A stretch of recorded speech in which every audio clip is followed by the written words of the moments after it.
नमस्कार, आप देख रहे हैं प्राइम न्यूज़ 24 और मैं हूं आपके साथ शुभांगी मिश्रा। खबर हरियाणा से है, जहां मुख्यमंत्री मनोहर लाल ने आज डॉक्टर भीमराव अंबेडकर जी की 130वीं जयंती पर उनको पुष्पांजलि अर्पित की। इस अवसर पर मुख्यमंत्री ने डॉक्टर भीमराव अंबेडकर विधि विश्वविद्यालय राई सोनीपत में स्वामी विवेकानंद व अहिल्याबाई छात्रावासों का ऑनलाइन उद्घाटन किया, जो 17.19 करोड़ रुपए की लागत से बने हैं।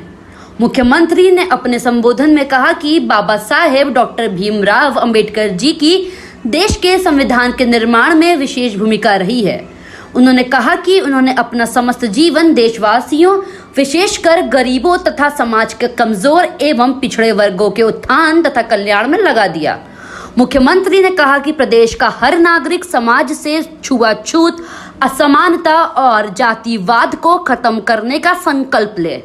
इससे पहले मुख्यमंत्री ने हरियाणा विधानसभा में भी डॉक्टर भीमराव अंबेडकर जी की प्रतिमा पर माल्यार्पण किया और श्रद्धा सुमन अर्पित किए। प्राइम न्यूज़ 24 के लिए हरियाणा ब्यूरो की आज 14 अप्रैल का दिन है। संविधान निर्माता भारत रत्न डॉक्टर भीमराव अंबेडकर जी का आज जयंती का दिन है और ये एक संयोग और सौभाग्य है कि आज उन्हीं के नाम से हमारा जो विश्वविद्यालय है, यहाँ पर 2 छात्रावास, स्वामी विवेकानंद व अहिल्याबाई छात्रावास, एक छात्रों के लिए एक छात्राओं के लिए, इन दोनों छात्रावासों के निर्माण पूरा होने पर उसका उद्घाटन का ये अवसर आया है।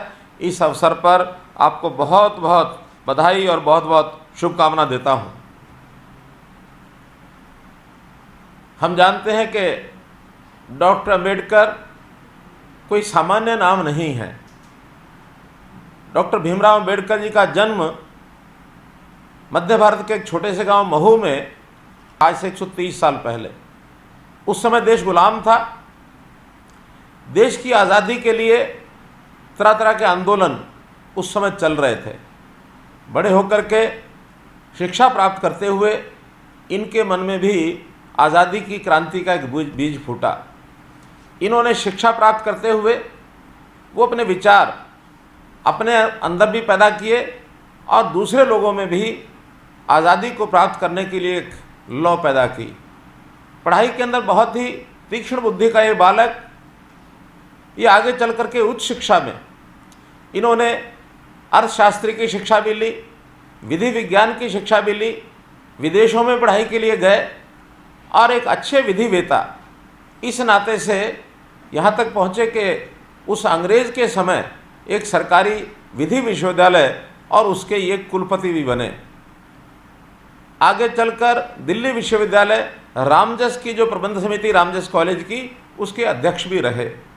एक उच्च कोटि को प्राप्त करते हुए इन्होंने विद्या के नाते से उस समय का सारा विधि विधान, चाहे अंग्रेज़ों के समय का विधान था, उस सारे का अध्ययन किया और उसी में से विचार पनपने लगे कि हम जब आज़ाद होंगे तो हमारा संविधान कैसा होगा। तुलनात्मक रूप से ये उन चीज़ों का अध्ययन करते हुए और ये आगे बढ़े। केवल विधि की शिक्षा स्कूल, कॉलेज या यूनिवर्सिटी में की, ऐसा नहीं है। इन्होंने स्वयं की शिक्षा के लिए अपनी लाइब्रेरी अपने घर में जो रखी हुई थी, उसका एक विशाल स्वरूप। हमको पता है कि उस समय दुनिया की सबसे बड़ी निजी लाइब्रेरी इनके घर की थी। 50,000 पुस्तकें उसमें थी। हमेशा पढ़ाई के प्रति बहुत आग्रह करते थे। गरीब व्यक्ति भी अगर है, सामान्य समाज के लोगों से इनका संबंध आता था, तब ये कहा करते थे कि अगर आपके पास 2 रुपये हैं, आपको भूख प्यास भी लगी है, तो 2 रुपये में से 1 रुपया रोटी के लिए रखना, 1 रुपये की किताब खरीदना, शिक्षा के लिए खर्च करना। शिक्षा के प्रति कितना इनका महत्व था।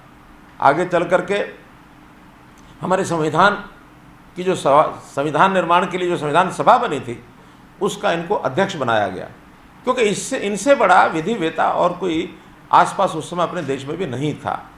सब लोगों के विचार लिए लगभग 2 साल तक विधान को तैयार करने के लिए, संविधान को तैयार करने के लिए और विभिन्न लोगों से विचार विमर्श करते रहे, तब जाकर के अपना ये संविधान तैयार हुआ।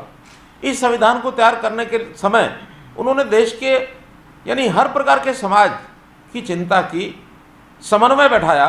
गरीब और अमीर में कैसे समन्वय होगा, शहर और गांव के लोगों में कैसे समन्वय होगा, मिल मालिक और मजदूर में कैसे समन्वय होगा, इन सब बातों की इन्होंने चिंता की। जहाँ अधिकारों की बात की वहाँ कर्तव्यों के प्रति भी इनकी सजगता ये उस समय ध्यान में आती थी।